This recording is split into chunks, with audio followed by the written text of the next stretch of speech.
Assalamualaikum warahmatullahi wabarakatuh. Perkenalkan, nama saya Muhammad Yopani Mulda Saputra.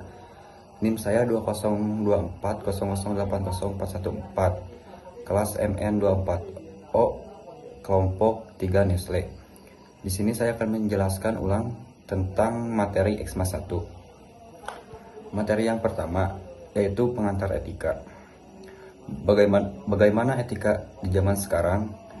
Fenomena sekarang orang gampang menjudge atau mengomentari orang lain. Definisi etika, pengertian dasar, fokus pada nilai, panduan pengambilan keputusan. Sejarah etika pada zaman kuno, abad pertengahan, zaman modern. Konsep dasar etika, moralitas. Yang pertama moralitas, yang kedua keadilan, yang ketiga tanggung jawab. Jenis-jenis etika yaitu yang pertama etika deontologi, etika teologi, dan etika supranatural. Pentingnya etika dalam sehari-hari yaitu pengambilan keputusan, tanggung jawab sosial, pengembangan diri. Tantangan dalam penerapan etika yang pertama yaitu relativitas nilai. Dua, konflik kepentingan. Yang ketiga yaitu ambiguitas situs atau situasi. Etika kampus terbagi dua yaitu etika akademik dan etika non-akademik.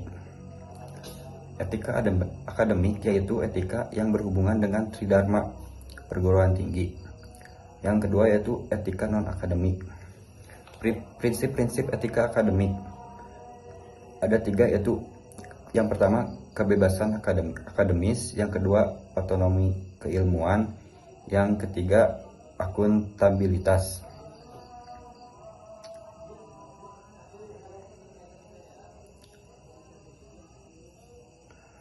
Materi yang kedua yaitu public speaking. Public speaking dimulai dengan memahami kekuatan dan tantangan yang dihadapi. Memahami audiens. Yang pertama, analisis kebutuhan audiens. Yang kedua, bangun interaksi. Yaitu menyusun materi yang menarik. Kesusunannya harus jelas. Mengembangkan kemampuan virtual. Intonasi yang cukup. Mengelola kecemasan panggung, melakukan relasi. Yang kedua, hadapi dengan keberanian. Mengoptimalkan penggunaan alat bantu visual. Pengembangan kepercayaan diri.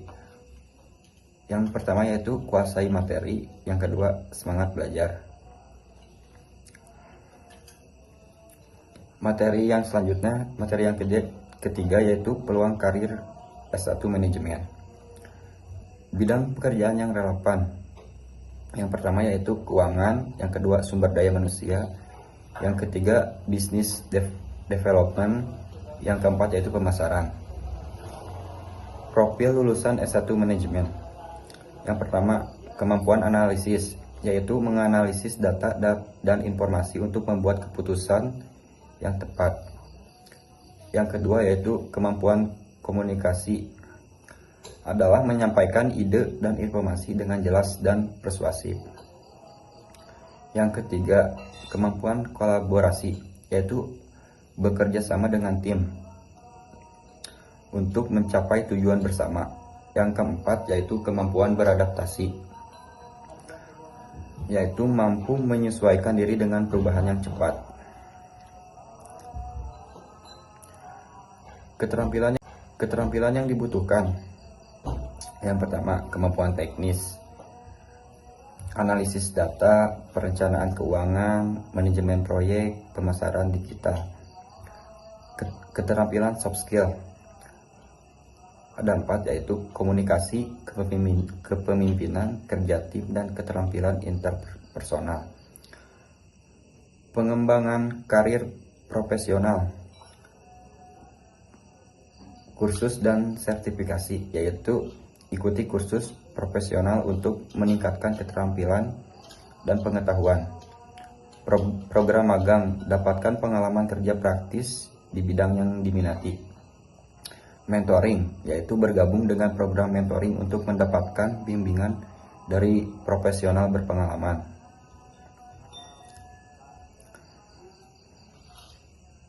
Portofolio, kesimpulan hasil kerja, pengalaman kerja.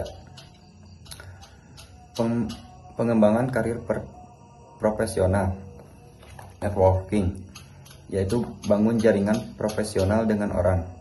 Pengembangan diri, networking dan menjalin koneksi. Konferensi dan acara, platform profesional. Membangun hubungan, organisasi. Materi yang keempat yaitu antropologi kampus. Program studi manajemen adalah program paling muda daripada prodi lainnya. Walaupun paling muda, tapi program studi manajemen paling banyak mahasiswanya. Dan manajemen juga paling aktif di kampus. Antropologi adalah ilmu yang kita memahami atau suatu objek yang kita jalani.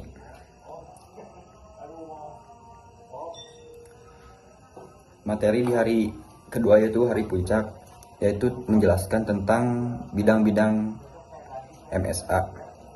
Bidang MSA terdiri dari 4 bidang, yaitu P3IM, Pendidikan, Penelitian, Pengkajian Isu Manajemen. Yang kedua PKO, Pengembangan Kepribadian Organisasi. Yang ketiga MIKJ, Media Informasi Komunikasi dan Jaringan. Yang keempat pengabdian PLM, Pengabdian Lingkungan Masyarakat. Yang pertama, bidang P3IM terbagi menjadi 3 divisi, yaitu yang pertama divisi PSDM, divisi pengembangan sumber daya manusia, merupakan divisi yang berfokus untuk mewadahi peningkatan kompetensi, pengembangan soft skill sumber daya mahasiswa atau SDM, dan pelaksanaan gerbang awal kaderisasi mahasiswa baru. Yang kedua yaitu divisi edukasi, memiliki tugas utama dalam memberikan kajian-kajian atau keilmuan dalam ranah manajemen kepada mahasiswa baru ataupun mahasiswa lanjut. Yang ketiga yaitu divisi pendidikan, memiliki tugas dalam mengembangkan kompetensi, pelatihan kepemimpinan, diskusi, dan juga mengadakan sebuah seminar pendidikan. Yang kedua yaitu bidang PKO, pengembangan kepribadian organisasi, bertugas dalam mengkoordinasi segala sesuatu yang ada dalam bidang PKO, serta bertanggung jawab dalam pergerakan roda organisasi MSA seperti kaderisasi, danusan, dan kesekretariatan. Terbagi menjadi 2 divisi, yaitu divisi kaderisasi dan divisi kesekretariatan. Yang pertama yaitu divisi kaderisasi, yaitu membentuk kader-kader untuk regenerasi MSA ke depannya dan bertanggung jawab atas tindak lanjut kader yang telah mengikuti kegiatan kaderisasi. Yang kedua yaitu divisi kesekretariatan, yaitu mengelola sekretariat yang bertanggung jawab atas barang inventaris yang ada di sekretariat. Yang ketiga yaitu bidang MIKJ, Media Informasi Komunikasi dan Jaringan, terbagi menjadi 3 divisi. Divisi yang pertama yaitu divisi media sosial, merupakan badan pengelola sosial media MSA dan menyampaikan serta menyuguhkan informasi kepada audiens dalam bentuk konten digital.